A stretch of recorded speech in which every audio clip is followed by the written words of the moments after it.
안녕하세요. 저는 연세대학교에서 사회학을 가르치는 김옥이라고 합니다. 오늘 이 귀한 자리에서 여러분들께 말씀을 드릴 수 있는 기회를 갖게 돼서 무척 기쁘게 생각합니다. 제84차 5당 역사 문화 강좌의 주제는 포스트 코로나 시대와 한국 사회의 과제입니다. 이 지난 12월 31일이었습니다. 중국 우한에서 이 코로나 첫 확진자가 보고됐습니다. 그래서 올해는 계속 지금 코로나와 함께 우리 인류가 살아가고 있습니다.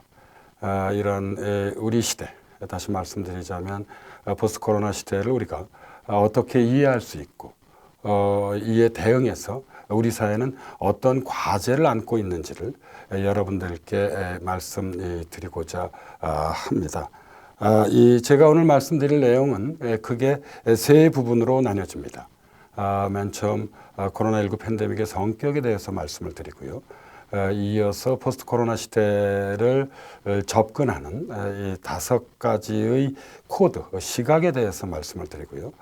그리고 세 번째, 마지막으로는 코로나 이후 우리 사회의 과제에 대해서 이야기 드리도록 하겠습니다. 먼저 좀 통계에 대해서 좀 말씀을 좀 드려보자면요.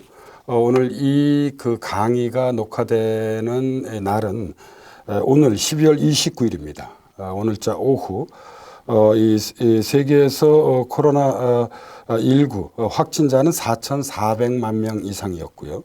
사망자는 110만 명 이상이었습니다. 국내의 경우는 확진자가 26,271명이었고요. 사망자는 462명이었습니다. 전지구적 차원에서 코로나 이 발생 국가는 219개 국가입니다. 먼저 좀 여러분들에게 강의를 시작하면서 말씀드리고 싶은 것은 오늘 제 강의의 그런 이 제목이 포스트 코로나 시대입니다. 그런데 저는 왜 그러면 포스트 코로나 시대라는 말을 썼는지에 대해서 좀 잠깐 말씀을 드려보자면요. 일반적으로 이제 제가 공부하는 사회학에서 포스트라고 하는 것은 이건 뭐 다른 영어 용법하고도 이제 같은 의미인데요. 두 가지 의미를 가지고 있습니다. 영어로 말씀드리자면 포스트에 담겨진 의미는 첫 번째는 after이고요. 두 번째로는 D입니다. 접두어들이죠. 그러니까 after라고 하는 말에 담겨진 것은 어디 이후부터라는 것이고요. 그 다음에 D에 담겨진 의미는 몸으로부터 이렇게 떨어졌다는 의미를 가지고 있습니다. 벗어났다는 의미죠. 예를 들자면 저희가 이제 산업사회를 영어로는 인더스트리얼 소사이어티라고 얘기를 합니다. 그런데 산업사회 이후에 새롭게 열린 시대를 흔히 후기 산업사회 혹은 탈산업사회라고 이름을 짓는데요. 이때 이제 대응하는 영어 개념이 포스트 인더스트리얼 소사이어티입니다. 이 산업사회와 대비해 볼 때 과학기술이 상대적으로 더 중요해진 사회를 지칭하는 개념입니다. 코로나19를 이에 연관시켜 보자면 이 중국에서 확진자가 첫 보고되기 이전에는 이 코로나가 유행하기 이전 사회입니다. 다시 말씀드리자면 지난해 12월 31일부터 지구적 차원에서 이제 코로나가 유행되기 시작한 것입니다. 그래서 우리가 이를 지칭할 때 이 포스트 코로나 시대 혹은 포스트 코로나 사회라는 말을 쓸 수 있습니다.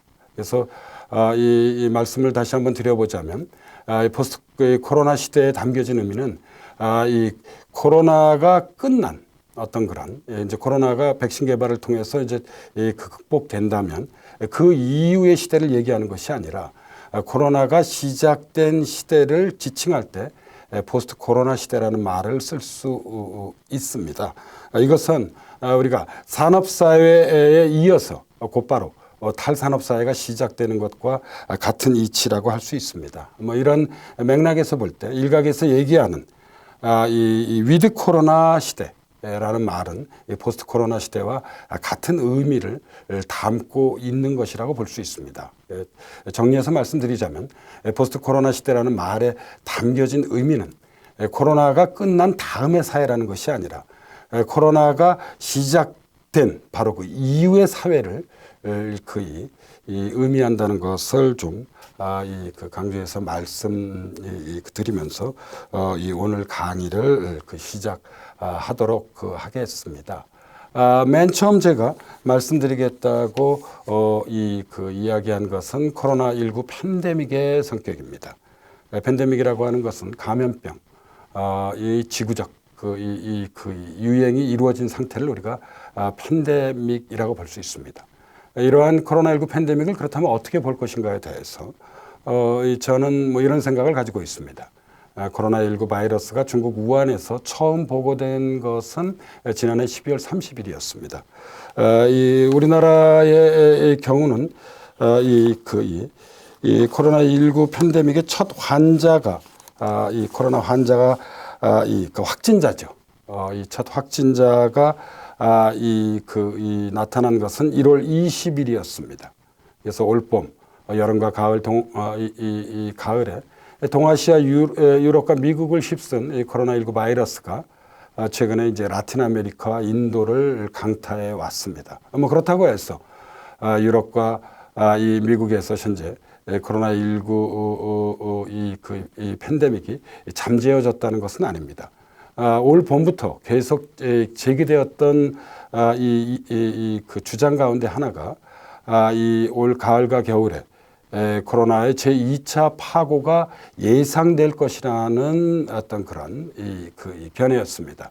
그 까닭은 전염병이라고 하는 것은 아무래도 실외보다는 실내에서 옮겨질 가능성이 높고요. 그러니까 이 가을과 겨울은 실외 생활보다는 실내 생활이 중심이 되기 때문에 그런 주장이 제시가 되었는데요. 오늘 바로 이 녹화를 하는 10월 29일 이 오늘자 여러 뉴스들을 보면 유럽과 미국에서 코로나는 여전히 어떤 그런 강세를 거의 보이고 있습니다. 그래서 앞서 말씀드렸듯이 이러한 코로나19 바이러스의 폭풍이 이제 포스트 코로나 시대를 열고 있다고 볼 수 있습니다. 그래서 저는 이러한 코로나19 팬데믹을 세 가지 측면에서 그 성격을 좀 살펴볼 수 있다고 생각을 하는데요. 첫 번째가 이제 글로벌 위험 사회이고요. 두 번째가 국면 사회이고요. 세 번째가 이중적 뉴 노멀 시대입니다. 맨 먼저 코로나19 팬데믹의 성격으로서 말씀드리고 싶은 것은 글로벌 위험 사회입니다. 코로나19 팬데믹은 울리 시백이 말한 글로벌 위험 사회로서의 성격을 그대로 보여줍니다. 원래 위험 사회라고 하는 것은 이 울리 시백이라고 하는 독일 사회학자가 1986년 위험 사회라는 책을 발표하면서 널리 유명해진 일종의 현대 사회를 이해하는 이론틀 가운데 하나입니다. 그러니까 위험이 중심이 되는 사회가 바로 위험 사회이고요. 글로벌 위험 사회라고 하는 것은 이러한 위험이 세계화된 지구화된 사회를 지칭합니다. 글로벌 위험 사회에서 대표적인 글로벌 위험으로 울리 시백이 손꼽고 있는 것은 금융위기, 테러리즘, 그다음에 기후위기와 같은 것입니다. 이 울리 시백은 위험 사회론에 입각해서 글로벌 위험 사회라고 하는 책을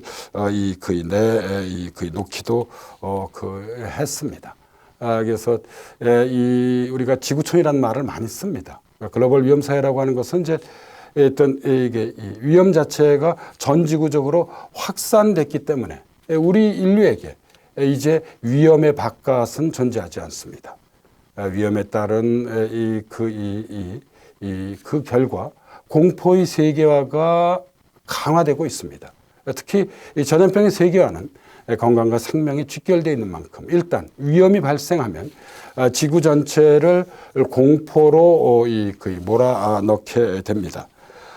제 개인적 경험을 하나 말씀드리자면 지난 2월 우리나라의 경우 신천지발 이 코로나 유행이 시작되었을 때 일이었습니다. 그때 지하철을 탔는데요. 지하철 안에 많은 승객들이 있었습니다. 그런데 모두 다 마스크를 쓰고 있었고요. 아무도 말하지 않았습니다. 그런데 한 구석에서 누군가 기침을 했습니다. 그런데 바로 그 순간 제가 탔던 칸 안에 있는 모든 승객들이 어떤 놀라움, 예, 걱정스러움, 두려움이 담긴 시선으로 그 사람을 바라봤습니다. 저는 그 순간 사회학을 공부하는 이 연구자로서 깨달았습니다. 코로나가 놓여 있는 자리가 선명히 드러났기 때문입니다. 이 코로나가 건드린 것은 바로 우리 생명이고요. 예. 우리 이 생명에 대한 위협, 다시 말씀드리자면 그 공포를 새삼 깨닫지 않을 수 없었습니다. 이것이 바로 이 위험에 따른 공포의 세계화가 가져온 어떤 그런 구체적인 사례라고 볼 수 있습니다.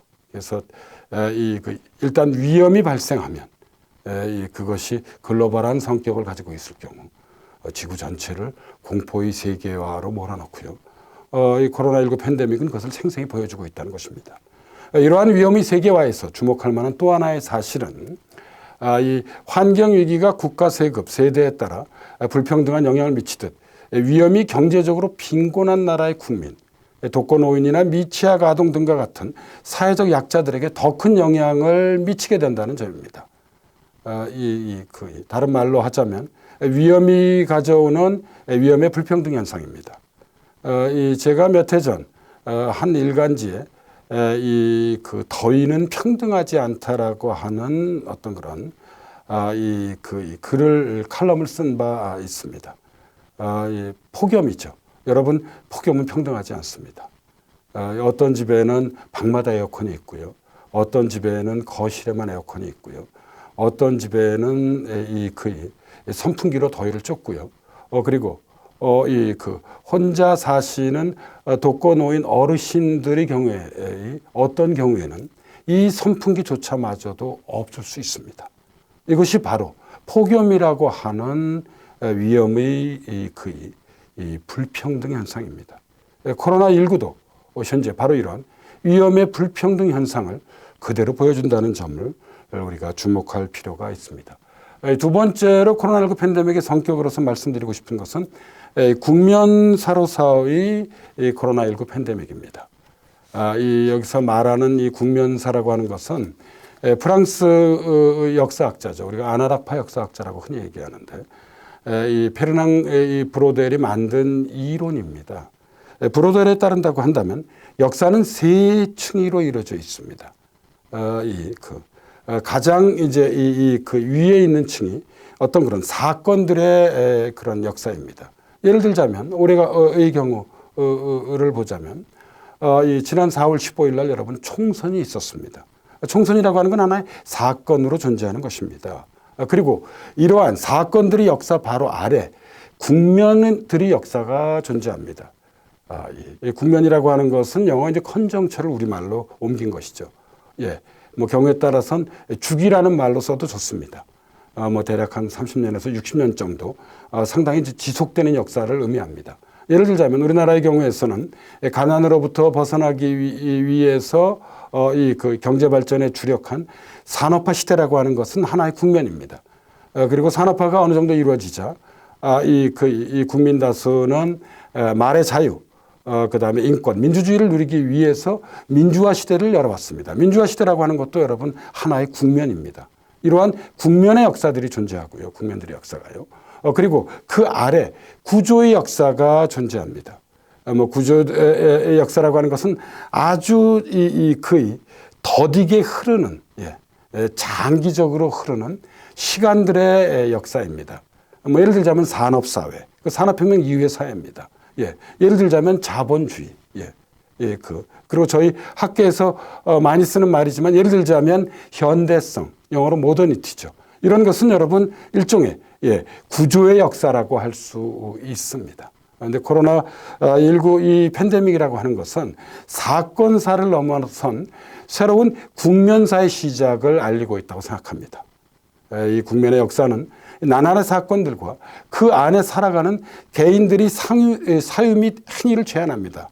이것이 의미하는 바는 어떤 사건이라 하더라도 허공 속에 떠 있는 것이 아니라 어떤 그런 국면사 속에 존재한다는 것입니다. 예를 들자면 우리나라 같은 경우도 어떤 사건이라 하더라도 이 사건이라고 하는 것은 적어도 1960년대 이후에는 산업화 시대나 민주화 시대라고 하는 국면 속에 존재하고요.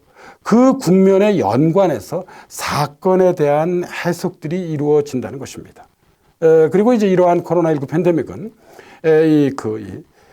기본적으로 의학적 국면이자 나아가 사회적 국면이라는 것입니다. 코로나19는 기본적으로 여러분 감염병입니다. 그래서 의학적 문제입니다. 의학적 국면입니다. 구체적으로 말씀드리자면 2003년 사스, 2009년 신종플루, 2015년 메르스, 그 다음에 2020년 올해 바로 코로나19가 나타났습니다. 제가 방금 전에 말씀드렸던 이 사스, 신종플루, 메르스, 코로나19의 공통점은 인수 공통 감염병입니다. 새로운 감염병의 국면이 열린 것입니다. 그리고 이러한 감염병의 국면이라고 하는 것은 지금 코로나19 팬데믹으로 우리가 받게 되는 경제적, 정치적, 사회적 영향을 보면 포괄적 의미에서 새로운 국면을 만들고 있다는 점입니다. 따라서 저는 이 코로나19 이 팬데믹을 어떤 사건사로 볼 수 있는 것이 아니라 지금 이제 우리 인류는 바이러스와 함께 살아갈 수밖에 없는 새로운 국면이 열렸다고 봐야 한다고 생각을 하고 있습니다. 코로나19 이 바이러스의 특징은 경증상 상태에서 전염력이 매우 높다는 점입니다. 일각에서는 이 무증상 상태에서도 전염의 가능성이 있다고 현재 보고 있습니다. 백신 개발이 문제 해결의 근본 책일 터인데 의학자들은 최소 1, 2년 정도의 시간을 예상하고 있습니다. 백신 개발과 보급이 순조롭게 이루어진다고 한다면 내년 여름에서 이 가을을 거쳐 겨울이 되면 코로나19가 종식될 가능성이 있습니다. 그런데 그렇다고 해서 새로운 감염병이 나타날 가능성을 완전히 배제할 수 없는 것입니다. 그래서 높은 전염성과 상당한 치사율을 낳고 있는 이 지구적 공포가 사실 언제 종식될지는 그 누구도 단언하기 어렵다는 것이 바로 국면사로서의 코로나19 팬데믹이 갖고 있는 어떤 그런 특징이라고 할 수 있습니다. 코로나19 팬데믹의 세 번째 성격으로 말씀드리고 싶은 것은 이중적 뉴노멀 시대로서의 코로나19 팬데믹입니다. 우리가 보통 뉴노멀이라고 하면 경제의 불확실성을 말합니다. 일반적으로 2008년 금융위기 이후 열린 새로운 불확실성의 지구적 경제 질서를 지칭할 때 우리가 뉴노멀이라고 하는 개념을 씁니다. 사실 학계보다는 언론에서 더 많이 쓰인 개념이고요. 구체적으로 말씀을 드리자면 제가 여기 적어왔습니다. 2009년 6월 15일 미국 방송 ABC 뉴스는 대공황 이후 최악의 금융위기와 뒤이은 불황이 미국은이 생활 방식에 크고 작은 변화를 가져왔다.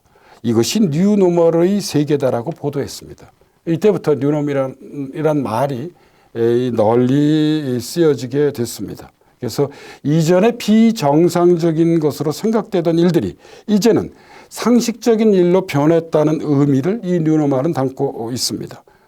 좁게는 저성장을 위시한 저물가, 저금리, 높은 실업률로 특징 지어지는 저성장 시대를 뜻하고요. 넓게는 여기에 새로운 정보기술 혁명을까지 더하는 것을 의미합니다. 그러니까 예외적인 것들이 일반적인 일들로 변화함으로써 불확실성이 높아지는 시대가 바로 뉴노멀의 시대라고 할 수 있습니다. 근데 우리가 뉴노멀이라고 하면 경제의 불확실성을 얘기하는데요. 코로나19 팬데믹이 가져온 지구화된 위험의 어떤 그런 불확실성. 이것은 여러분 아까도 말씀드렸듯이 의학적 문제에서 시작된 것입니다. 이것이 새로운 뉴노멀이 될 수 있다는 것입니다. 아까도 말씀드렸듯이 코로나19 팬데믹이 종식된다고 해서 새로운 바이러스가 나타날 가능성이 완전히 사라지는 것은 아닙니다. 2003년 사스, 2009년 신종플루, 2015년 메르스, 그리고 2002년 코로나19에서 볼 수 있듯이 지금 우리 인류는 이미 바이러스와 함께 살아가는 국면에 진입해 있는 상태입니다. 그래서 이것이 새로운 뉴노멀이 될 가능성이 있다고 볼 수 있다는 것입니다. 현재 진행형인 코로나19 팬데믹이 지구적 대혼돈을 낳음으로써 인류는 코로나 이전에서 이제 코로나 이후로 나가는 것입니다. 우리 인류는 경제의 뉴노멀과 위험의 뉴노멀이 공존하는 이중적 뉴노멀 시대로 진입하고 있다는 것이 바로 이 세 번째 특징인 이중적 뉴노멀 시대로서의 코로나19 팬데믹이 가지고 있는 가장 중요한 특징이라고 할 수 있습니다. 나아가서 이 두 개의 뉴노멀은 긴밀히 결합되어 있습니다. 코로나19 팬데믹은 실무 경제를 먼저 정지시켰고요. 여러분들 지난 우리나라의 경우 2월과 3월과 4월을 떠올려 보십시오. 이런 실물의 위기가 금융시장의 위기로 이어졌고요. 금융위기가 실물 경제에 다시 영향을 미치는 과정이 진행돼 왔습니다. 그리고 이제 이 과정에서 취약한 기업들이 구조조정이 이루어져 왔었고요. 이 구조조정이 실업의 공포를 불러오고 있다고 파악할 수 있습니다. 이것이 이중적 뉴노멀 시대로서의 코로나19 팬데믹이 갖고 있는 중요한 특징입니다. 그래서 저는 코로나19 팬데믹의 성격을 우리가 파악하는 데서는 제가 공부하는 사회학적 관점에서 보자면 글로벌 위험사회, 그다음에 국면사, 이중적 뉴노멀 이러한 세 가지 측면에서 코로나19 팬데믹의 성격을 살펴볼 수 있다고 말씀드리고 싶습니다. 이어 두 번째로 드리고 싶은 내용은 그렇다고 한다면 이런 포스트 코로나 시대를 그럼 어떻게 읽을 것인가? 어떻게 파악할 수 있을 것인가? 어떻게 분석할 수 있을 것인가? 그리고 이러한 어떤 그런 코로나19 팬데믹, 다시 말씀드리자면 포스트 코로나 시대에 대한 어떤 독해와 분석에 기반해서 우리는 이건 이제 좀 약간 일반적 관점입니다. 우리 인류는 어떤 과제들을 안고 있는가에 대해서 말씀을 드리고 싶고요. 그리고 이제 제가 이때 어떤 사용한 어떤 그런 일종의 코로나19 팬데믹이 가져온 포스트 코로나 시대를 파악하는 어떤 그런 문제의 어떤 그런 틀은 생태학, 정치학, 경제학, 사회학, 그 다음에 국제정치학, 사회과학을 중심으로 한 어떤 그런 이론적이고 학문적인 문제틀입니다. 먼저 생태학적 관점입니다. 이 생태학의 시각에서 포스트 코로나 시대는 문명의 성찰을 요구합니다. 코로나19 팬데믹은 예견된 비극입니다. 코로나19는 자연 파괴의 진행 과정에서 동물과 인간의 접촉이 증가해 발생한 앞서 말씀드렸던 인수 공통 감염병입니다. 미국의 미래학자인 제레미 립킨은 기후위기가 바로 코로나19 팬데믹의 원인이라고 주장하기도 했습니다. 기후가 크게 변화함으로써 야생동물의 서식지가 바뀌어지게 됩니다. 다시 말씀드리자면 야생동물들이 우리 인간들에게 좀 더 가깝게 다가오게 됐다는 것입니다. 가깝게 다가오게 되면서 접촉이 증가하고 결국 인수 공통 감염병이 발생할 수밖에 없게 되었다고 럽킨은 보고 있습니다. 우리나라에서 거의 대표적인 생물학자로 활동하고 있는 우리 최재천 교수는 예전 같으면 팬데믹보다 바로 전염병에 있어서 직전의 단계입니다. 에피데믹이라고 하는 것은 두 나라에서 여러분 감염병 혹은 전염병이 유행하는 어떤 그런 시기를 에피데믹이라고 얘기합니다. 국지적 유행이죠. 에피데믹 수준으로 끝났을 일을 우리 사람이 팬데믹으로 만들었다고 일갈했습니다. 이 미국의 바이러스 전문가인 네이션 울프는 보이지도 않고 냄새도 없는 살인자 바이러스들이 비규칙적 폭풍으로 몰아쳐 우리 인류의 생존을 위협할 것임을 경고했습니다. 우리나라 말로도 번역이 됐는데요. 네이션 울프의 바이러스 폭풍의 시대라는 책이 있습니다. 제가 읽어본 바이러스에 관련 저작 중에서는 뭐 가장 저는 뛰어난 저작이라고 생각을 거의 하고 있습니다.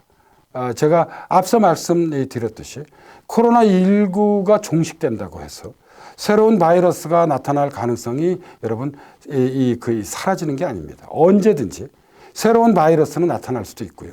최악의 경우는 서로 다른 바이러스가 동시에 나타날 수도 있다는 것입니다. 2003년 사스, 2009년 신종플루, 2015년 메르스, 그리고 2020년 코로나19.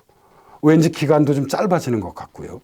뭔가 좀 으스스한 어떤 그런 불안을 우리로 하여금 느끼게 하고 있습니다. 이것이 바로 비규칙적 폭풍인 것입니다. 장기간 바이러스들이 여러분 코로나19가 종식된 다음에 안 나타날 수도 있습니다. 지금 네이션 울프는 바로 이 얘기를 하고 있습니다.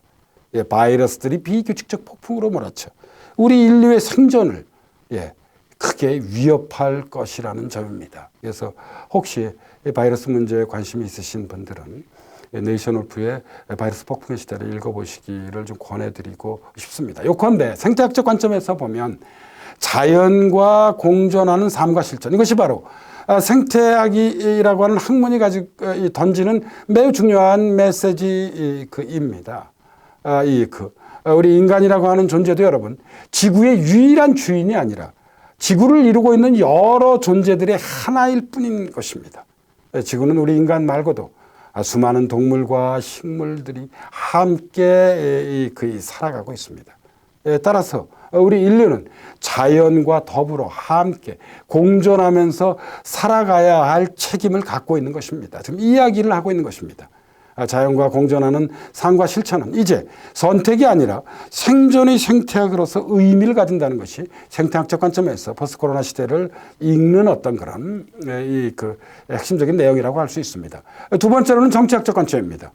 코로나19 팬데믹 이후 많은 정치학자들은 이구동성으로 국가의 기원을 알렸습니다. 지구화된 위험에 가장 효과적으로 대처할 수 있는 주체는 역시 일사불란한 관료제에 기반한 국가였습니다. 사회적 거리 두기와 확진자 동선 공개 등을 앞세운 우리 정부의 방역 정책은 국가의 능력이 얼마나 중요한지를 생생히 증거한 사례입니다. 해외에서 평가되고 있듯이 우리 대한민국의 코로나19의 의학적 방역은 매우 높은 점수를 받을 수 있습니다. 다른 나라와 비교해 볼 때 우리나라 방역 정책의 매우 중요한 두 가지 특징은 하나는 확진자 동선 공개입니다. 또 다른 하나는 사회적 거리 두기입니다. 물론 이 서구 일각에선 이러한 국가의 기완이 개인주의와 자유주의를 위축시킬 수 있다고 우려하기도 했습니다. 그러나 나의 자유 못지않게 우리의 안전을 중시하는, 다시 말씀드리자면 개인의 삶과 공동체의 삶을 조화시키는 공동체주의적 상상력이 새삼 소환되고 있다는 점입니다. 이것이 정치학적 관점이 주는 메시지입니다. 개인의 자율도 중요하지만 동시에 공동체의 안전도 매우 중요하다는 것입니다. 세 번째는 경제학적 관점입니다. 경제학적 측면에서 코로나19 팬데믹은 시장에 대한 국가의 개입을 강조하는 케인스주의적 복권을 가져왔습니다. 2008년 금융위기 이후 큰 정부로의 전환이 예견되었습니다. 왜냐하면 2008년 금융위기라고 하는 것은 어떤 그런 시장의 자율성과 이 경쟁력을 중시했던 신자유주의적 패러다임의 위기를 함축하고 있기 때문입니다. 따라서 신자유주의에서 어떤 그런 이 시장에 대한 국가의 적절한 개입을 강조하는 케인스주의로의, 다시 말씀드리자면 큰 정부로의 전환이 예견됐지만, 그러나 이미 글로벌화된 세계화는 많이 진행되어 있는 상태입니다. 글로벌 가치 사슬에 일국적 차원의 케인즈주의는 한계를 가질 수밖에 없었습니다. 그런데 코로나19 팬데믹이 낳고 있는 경제 위기는 어떤 나라든 전방위적인 뉴딜을 요구하고요. 이에 각국 정부는 재정 확대로 경제 살리기에 분투하고 있습니다. 뉴딜에 대해서는 제가 조금 이따 한국사회 과제에서 다시 한번 상세히 말씀을 드리겠습니다. 그리고 여기에 더해서 디지털 트랜스포메이션, 디지털 전환이 가속화하는 제4차 산업혁명과 사회 양극화를 고려할 때 개인주의적 국가의 강화는 매우 불가피한 것으로 보이고 있다는 점입니다. 따라서 경제학적 관점에서는 포스트 코로나 시대에 이런 메시지를 우리가 생각해 볼 수 있습니다. 미래지향적 산업정책을 추진하고요. 구조화된 빈부격차를 완화시키는데 1차적으로 요구되는 것은 이제 더 이상 작은 정부가 아니라 강하고 유능한 정부라고 할 수 있다는 점입니다. 네 번째로는 사회학적 관점입니다. 사회적 차원에서 코로나19는 여러분들 올 한 해 가장 많이 들어보셨을 개념입니다. 언택트, 비대면 사회의 도래를 열어왔습니다.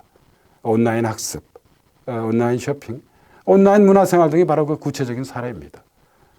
이러한 정보사회의 만개가 참 역설적인 것입니다. 아주 이 지구상에서 가장 작은 이 생물체, 가장 작은 여러분 그 존재가 다름 아닌 바이러스입니다. 바이러스 폭풍을 통해서 예기치 않게 역설적으로 이루어졌다는 것입니다. 그러나 동시에 여러분 지난 우리 1월 21일 우리나라에서 그 첫 확진자가 보고된 이후에 9개월 넘게 이 비대면으로 여러분들 살아오셨을 겁니다. 주로. 그런데 이러한 비대면이 우리 삶에 모든 것을 대신할 수 없다는 사실 또한 사실 서서히 드러나고 있습니다. 그래서 대면과 비대면을 바탕으로 개인과 공동체의 관계를 어떻게 새롭게 설정할 것인지는 포스트 코로나 시대가 던지는 매우 중요한 그런 과제라는 것입니다. 물론 우리가 어떤 그런 코로나19가 종식된다 하더라도 과거의 대면 사회로 완전히 돌아가지는 않을 것입니다. 왜냐하면 우리는 온라인 학습이나 쇼핑이나 문화생활에서 비대면이 주는 장점도 이미 체험했기 때문입니다. 그러나 방금 전에 말씀드렸듯이 비대면이 우리 삶의 모든 것을 대신할 수 없다는 것입니다. 그래서 대면과 비대면을 바탕으로 개인과 공동체의 관계를 어떻게 새롭게 설정할 것인지는 포스트 코로나 시대가 던지는 중요한 사회적 과제입니다. 그래서 사회학적 관점에서 볼 때 포스트 코로나 시대에서는 개인적 자율과 협력적 연대가 오프라인과 온라인을 넘나들어 결합하는 연대적 개인주의 네트워크 문화를 일구는 것이 그 새로운 방향이 될 거라고 저는 생각하고 있습니다. 다섯 번째는 국제정치학적 관점입니다. 지구적 차원에서 코로나19 팬데믹은 이 탈세계화의 촉진에 속도를 더하고 있습니다. 여기서 탈세계화라고 하는 것은 영어로 디글로벌라이제이션이고요. 세계화로부터 후퇴했다는 것입니다. 21세기에 들어와서 세계화는 좀 정치 영역과 경제 영역에서 좀 상이한 어떤 그런 양상을 보였습니다. 경제적 측면에서는 상호 의존성의 증대로 세계화가 강화되었습니다. 그러나 정치적 측면에서는 특히 2008년 금융위기 이후에 미국의 트럼프주의를 위시한 포퓰리즘의 분출로 정치적 세계화는 후퇴해왔다고 볼 수 있습니다. 그런데 이런 상황에서 코로나19 팬데믹은 이러한 경제적 세계화에 현재 제동을 걸고 있는 것입니다. 뿐만 아니라 미국과 중국의 갈등 또한 격화시키고 있습니다. 우리가 우리 사회를 표현하는